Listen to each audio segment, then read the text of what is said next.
Family Theater presents Harold Perry and John Lund.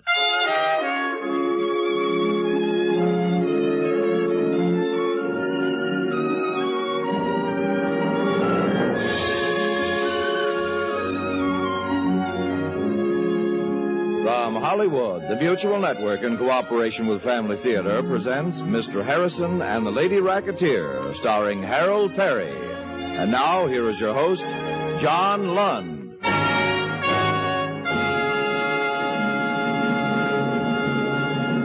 Thank you, Tony Lafrano. Family Theater's only purpose is to bring to everyone's attention a practice that must become an important part of our lives if we are to win peace for ourselves, peace for our families, and peace for the world. Family Theater urges you to pray together as a family.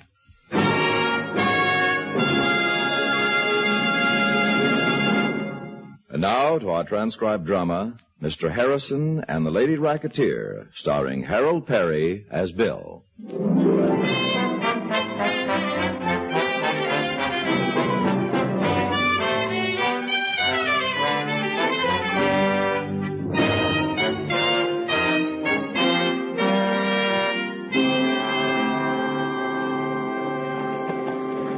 Billy boy, didn't you hear the whistle? Hi, Phil. Thought you were going my way tonight. Why, you need a lift? Yeah, afraid so. Car's still in the shop. You go my way? Sure thing. If you don't mind waiting a few minutes. Tucker again? Yeah, that's right. Oh, brother, what now? That CO2 thing, suppose? Who knows? Billy boy, that's a good idea. If Tucker puts the kibosh on that, he's dumber than we think he is, which is pretty dumb. Well, no use Kelly sledding. Harrison, Yes, sir? come on in here. Well, here goes nothing. Good luck. Thanks. Yes, sir? Mr. Harrison, you have a wife and child, haven't you? Yes, sir.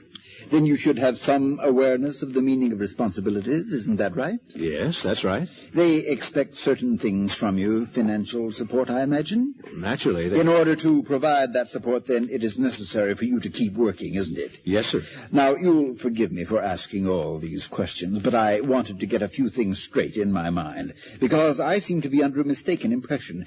Perhaps you could correct it for me? I can try, Mr. Tucker. Fine. I'm sure United Automatic Fire Control will appreciate it. Now, first, I am the foreman of what department? Plans and drafting. That's what I thought. And second, you work in what department? Plans and drafting. That's what I thought. You find enough to keep you busy, do you? Oh, yes, sir.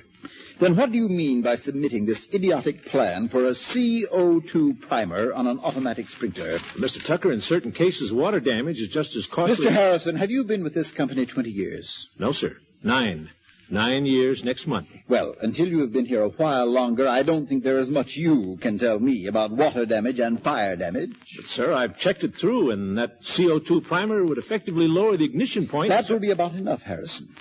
I suppose you are perfectly aware of this, but I regard you as something of a bottleneck in my department. Bottleneck? Bottleneck. Just bordering on being dead wood, and you know what happens to dead wood. Yes, sir. Furthermore, you are slow in your work, and now I know why. You've been spending the company's time on harebrained schemes like this. Mr. Tucker, I did that in my off hours at home. Well, you know what I think of this idea? I'll show you. Oop, there. What do you think of that? Does that give you a rough idea of how I feel about the latest of your ideas? Well, does it? Yes, sir, but... But what? Nothing. Now, in the event you should forget again, Harrison, I am the foreman of plans and drafting, not new inventions, and you work in my department. Is that understood? Yes, sir. I am a charitable man, Mr. Harrison, or you would be looking for another job. Your work is second-rate. And both of us know you can be replaced with no discomfort to United Automatic Fire Control. Don't we? Yes, Mr. Tucker. Don't push my charity anymore, Mr. Harrison. Just do your job. Do you understand? I understand. That will be all, Mr. Harrison. Yes, sir. Good night. Oh, Mr. Harrison. Yes, Mr. Tucker? As long as you seem to find time for extra work, I shall expect those Fallbrook plans by Friday. Friday? But they don't have to go to Mr. Morgan till the following Wednesday. Friday, Harrison. Yes, sir. Oh, how I'd like to punch that guy's nose for him. That super... Pushed you through the grinder, did he?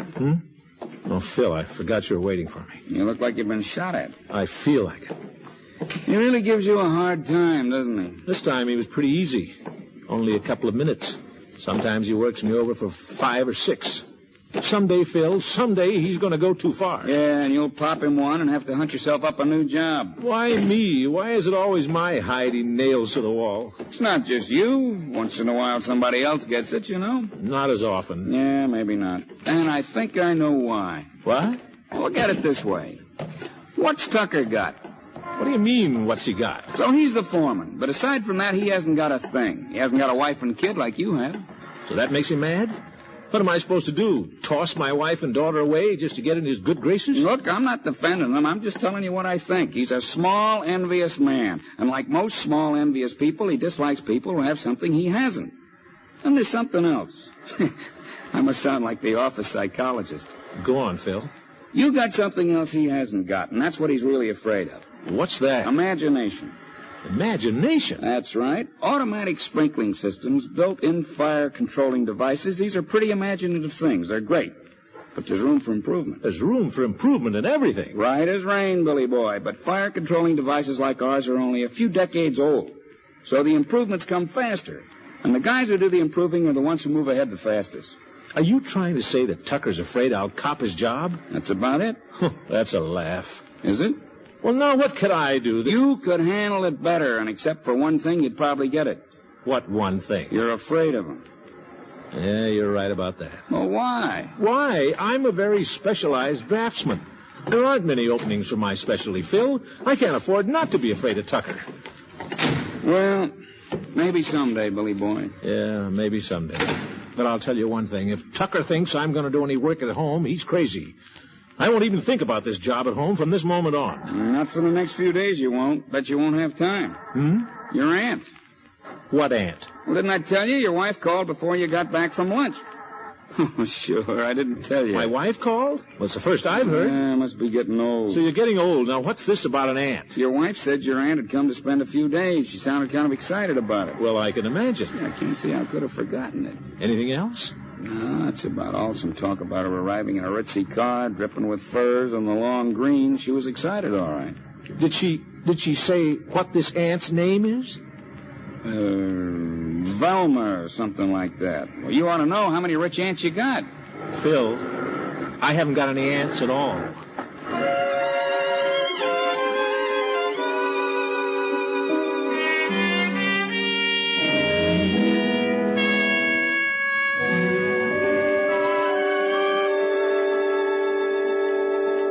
Well, I'm really not surprised you haven't heard of me. Oh, that really is a lovely dress, my dear. Thank you. Looks like it's right out of one of those exclusive shops. Oh, no, this old thing? Well, it doesn't look the least bit old. Ladies, please, I still Here's haven't... the coffee.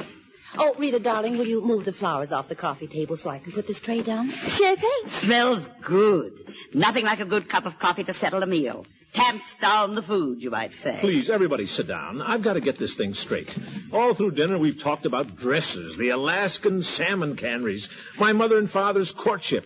In fact, everything except you, Mrs. Jorgensen. Call me Aunt Thelma. That's what I want to talk about. But Bill, Aunt Thelma, and I went through all that this afternoon. Sure we did, about the scandal. Rita. I'm sorry. You all went through it, but I didn't. Mrs. Jorgensen, since you're supposed to be my aunt... Supposed to be? Helen, don't you think I would have heard about it if I had an aunt? You couldn't because of the scandal, Daddy. Rita, if it's all the same with you, I'd just as soon hear the story from your aunt. And I use the word advisedly. I'm sure you understand, Mrs. Jorgensen. More than you know, Billy. More than you know. And I'll be happy to tell you anything you want. Bill, after all... He's right, Helen. You married yourself a smart man, one of the brightest pennies ever turned up in the family. And he got that way asking questions, right? Right. Mrs. Jorgensen, why haven't I ever heard of you? Well, it's a long story, but I'll give it to you short version. We'll have plenty of time to go over it in the next few days. You see, I'm the black sheep of the family, the skeleton in the family closet. Go on. Shortly after your parents, God rest their souls, were married, I don't suppose you remember your paternal grandfather. I heard he was a hard man, but I can't say that I remember it. A very hard man. Good enough in his way, but stiff and stubborn. Well, as I was saying, shortly after your folk were married, I chanced to meet Mr. Jorgensen. Boy, wait till you hear about him. He was a gambler. Please, my dear. A good man. A little mixed up when I met him, but a good man. And they fell madly in love, didn't you, Aunt Thelma? Oh, we did. Oh, your grandfather raised a terrible ruckus. Told me he'd disinherit me rather than have a professional gambler in the family. But they were married anyhow and lived happily ever Let after. Aunt Thelma tell it, darling. That's right. We were married. Your grandfather, took it pretty hard.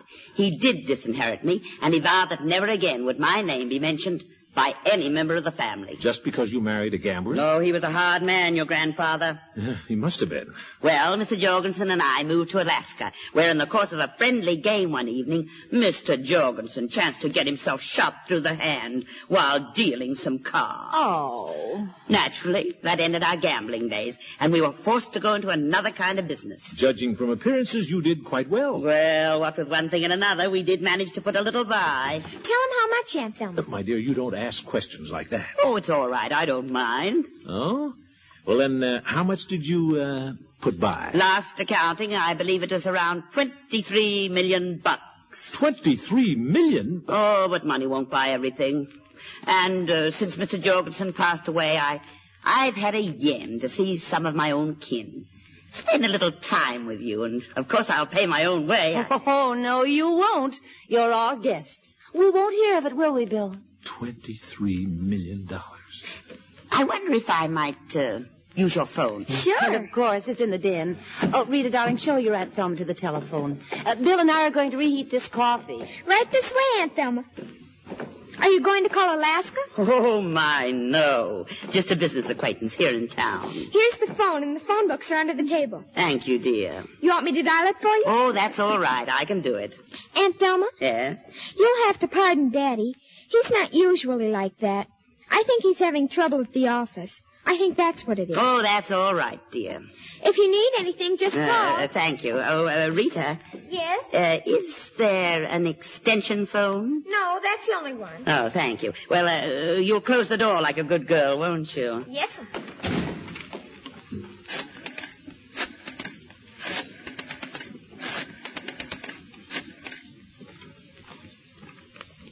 Hello? Oh, hello. Thelma. I'm in.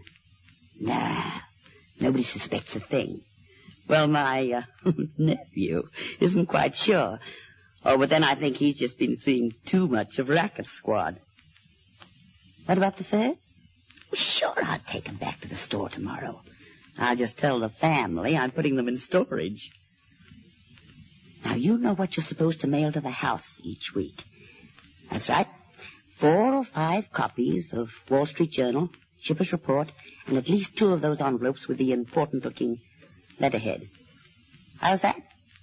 No. Don't worry about running out. This shouldn't take more than a month. Sure, it's a gamble, but I think it'll pay off. Remember, I've been figuring the angles on this deal for 12 long years, and I've studied this family till I know it better than my own. They'll be eating out of my hand in 2 weeks. Don't worry about a thing, Earl. I'll have this guy paying for the rest of his life. At last, I found the foolproof racket.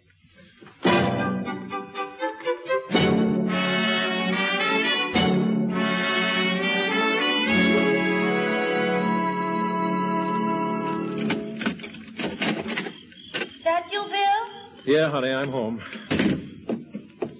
Oh, hello, Aunt Thelma. Hello, Bill. How do you like these, honey? Nice. What are they? Oh, they're going to be new drapes. When I was downtown, saw the material in the window, and just couldn't pass it up. We've been sewing up a storm all afternoon. Yeah. Oh, is that the mail you have in your hand? Oh, yeah. I'm all for you, Aunt Thelma. Anything that looks important? Well, let's see. Wall Street Journal, Alaskan Title and Trust Company, and the Merchants Bank of Greater Manhattan. Looks like it might be a check. Just put it on the side table, will you? What? Aren't you even going... There's a phone. Oh, Rita will get it for you. Hello? You look all in, Bill. Yeah, I am. Tucker's giving me a hard time again. Will you wait a minute? I'll go see. Dad, guess who's on the phone? Who? That old Mr. Tucker. Oh, no, not at home, too. Speak up to him, Bill. Sure, I will. Hello? Yes, sir? Tomorrow morning? But, Mr. Tucker, that would mean... Well, yes, of course I do. I'll try, but I don't even know if it's possible, sir. All right. All right. Yes, goodbye. Not good, huh? Oh, didn't see you there, Thelma. I followed you in to find out what was going on. Well, that's frank. Tucker give you time of it? Yeah, gave me an impossible project to finish by tomorrow morning. Sit down, Bill. I want to talk to you. Okay. Mind if I close this door? Be my guest. I suppose you're going to ask me why I don't stand up to Tucker. Nuts. I know why you don't stand up to him. You think you'll lose your job. Not exactly correct. I know I'd lose my job. He's only a foreman, isn't he? He didn't hire you. No, Wilbur Morgan hired me. And Wilbur Morgan's number one, top guy. You know, once in a while you use very strange terminology. Well, am I right? Yeah, you're right. But what if he is? Wouldn't he have to do the firing? I don't think it would work quite that way. Listen, Bill, since I've been here, 2 weeks today, I've had a chance to read the articles you've done on that trade paper. What do you call it? Pacific Fireman, that's it. I've looked over the plans you've drawn up for fire control apparatus. You mean you've been through my desk? Well, you don't make $23 million without keeping your eyes open. Yes, that may be true, but still Can it, will you? If Tucker tries to fire you, you can demand to take it to Morgan. Storm his office if you have to. Yeah, that would do it for sure. Well, after seeing what you can do, I believe you could hold your own against anybody. I've read a little bit about Morgan, too. And from what I've read, he's a reasonable man. Yes, to a point, I suppose, but if I burst into his office... You wouldn't lose a thing. And if you take those plans with you, I'll bet you gain a whole lot. Maybe even your own department. Oh, now I know you're out of your head. They're good plans, and it would take a new department to develop them. Right? Right. That's true enough. Well, why don't you give it a try? Helen and Rita, that's why I don't give it a try. It all comes back to this, Thelma. I can't afford to even risk getting fired. Oh, I thought you'd say that. And I figured that angle, too. Now, how much would you say that company's worth? Worth? Oh, $4 or $5 million, I suppose. Good business? A fine business. Good enough for me. If you're fired, I'll buy United Automatic Fire Control and hire you back. You'll what? Well, when you've got $23 million, 4 or 5 isn't much of a gamble. Besides, it sounds like it might be fun. Oh, brother, I gotta think this one over. Why? The way it looks to me, you don't stand to lose a thing. I'll do it. Yes, sir, I'll do it. Good boy. And you know something? I think I'm going to enjoy this.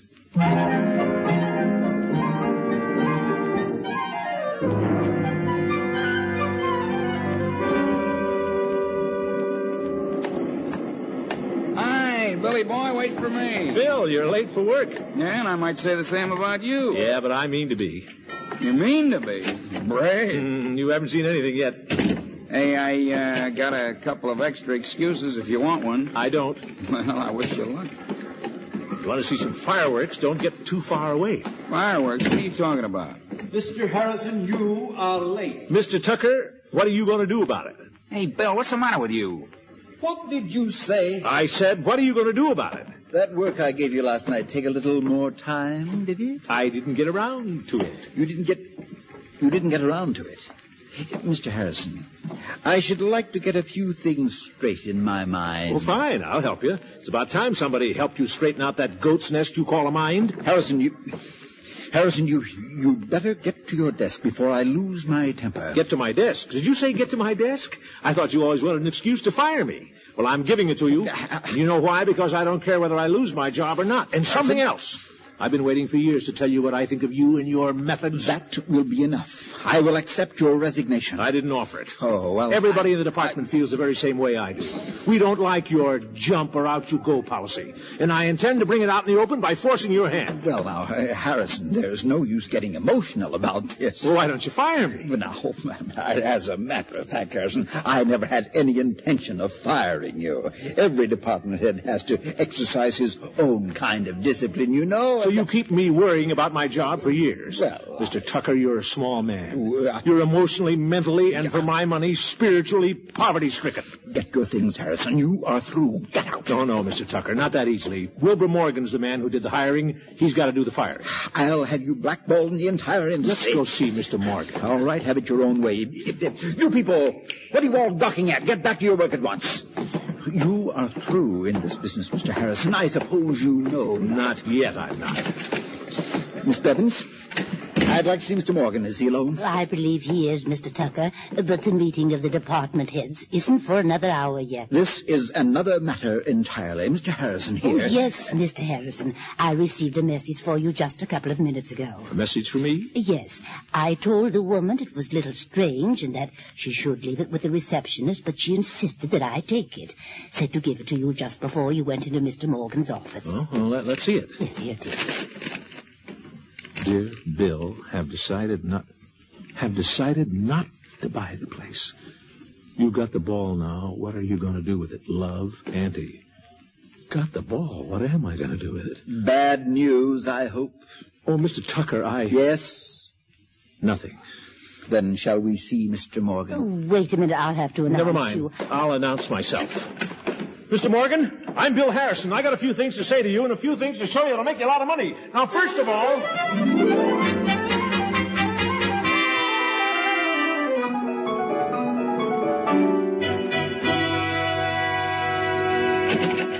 Where is she? Where is that old double-crosser? Oh, Bill, you home from the office so soon? Oh, there you are. That's right. Here I am. That was a terrible thing to do. Did you get what you wanted? Yes, but no thanks to you. How much of a raise? Now listen to me. Oh, Bill, you got a raise? How much of a raise? I'm afraid to think about it.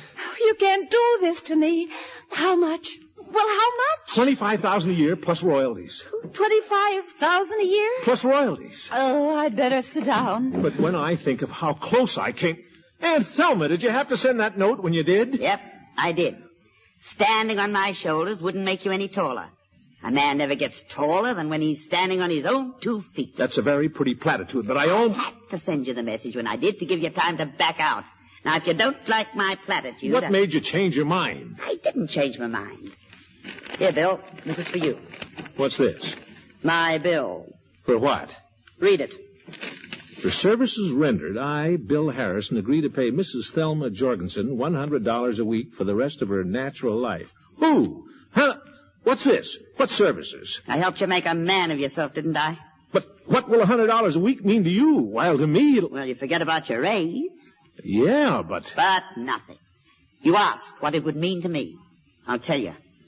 It can mean security, that's what. Security. But $23 million. I don't have $23 million. Everything I got is borrowed except the clothes I'm wearing. What? And you know how I paid for them? Well, I'll tell you. Working in a prison laundry. That's how. A prison laundry? Yeah, that's right, a prison. And I'm not your aunt. Why, I was in stir for 12 long years for working confidence games. For 10 of those years, I worked on this. A foolproof racket. Foolproof. Because there's nothing illegal about it. Believe me, I don't understand. I'll lay it out for you. The world is full of bright young men. Right? Right. And a good number of them will never go anywhere because they think they can't afford to take a chance. Right? Right. So all I have to do is pick the right man and make him think he can afford the chance. Cut myself in on the profits and I've got it made. But tell me, why me? Oh, you were an easy mark. You published a few articles so I got to know you and a little about you. No living relatives? That made it safe. You worked for an outfit I could check up on. Why, a lot of things. But what if you'd been wrong? I took a month to look you over. You learn a lot about character in the confidence games. If I'd thought it wouldn't work, I'd have pulled out and still been ahead for the board and room. Smart? Besides, well, I got to worrying about the setup. So I wrote Morgan and asked him if he'd be interested in seeing plans like the ones you had. He wrote that he would. Oh, it was in the bag a snap. Why didn't you just tell Bill that? Oh, really, Aunt Thelma? Oh, no, honey. The service is rendered. That's right. Fixing it up so he can be his own man again. Kind of fixes it so I'm earning my pay. And you'll get it, too. Shoot, Bill. Oh, I knew that. Well, now that I'm financially independent and nobody's aunt, have you kids given thought to taking in a roomer? I think it can be arranged, don't you, Helen? Well, in our new income bracket, I don't know that it would be proper, but, well, I'm sure we'll always have room for dear Aunt Thelma. Right.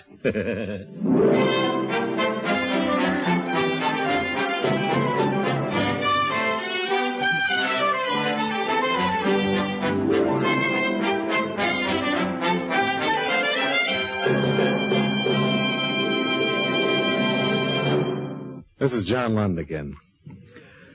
The other day when I was supposed to meet a movie producer friend of mine for lunch, I happened to arrive early. I went into his office right in the middle of a story conference he was having with two of his writers. They were outlining a very spiritual scene, the crucifixion of Christ on Calvary. In that conference, I got quite a shock. These two writers were talking about this scene, about the way that you and I might rehash a prize fight. The language was blunt, to say the least. When the conference was over and the producer and I were having our lunch, I said to him, "Say, isn't that a kind of a strange way of dealing with something spiritual?" Sounded to me like they were getting very familiar with it. He shook his head. I thought his answer was pretty good. He said, "They've got to try to understand how the soldiers felt when they pushed Christ toward Calvary.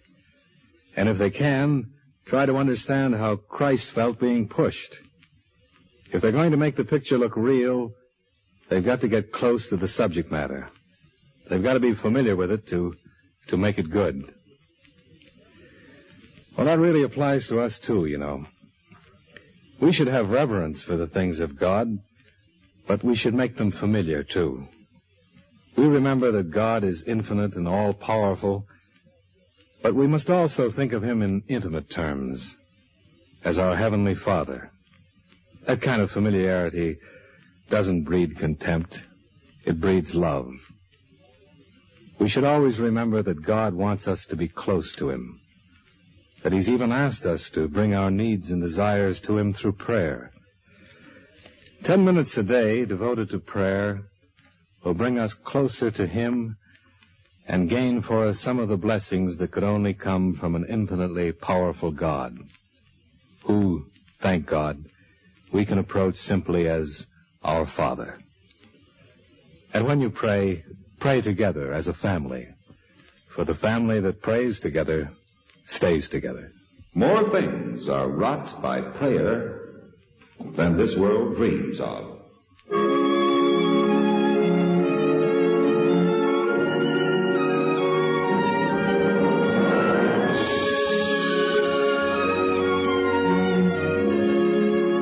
From Hollywood, Family Theater has brought you transcribed Mr. Harrison and the Lady Racketeer, starring Harold Perry. John Lund was your host. Others in our cast were Herb Vigran, Parley Bear, Marjorie Bennett, Gigi Pearson, and Gayan Kelly. The script was written and directed for Family Theater by Robert Hugh O'Sullivan, with music composed and conducted by Harry Zimmerman. This series of Family Theater broadcasts is made possible by the thousands of you who feel the need for this type of program, by the Mutual Network, which has responded to this need, and by the hundreds of stars of stage, screen, and radio who give so unselfishly their time and talent to appear on our Family Theater stage. To them and to you, our humble thanks. This is Tony Lafrano expressing the wish of Family Theater that the blessing of God may be upon you and your home, and inviting you to be with us next week when Family Theater will present The Seventh Son, starring Ricardo Montalban. Bing Crosby will be your host.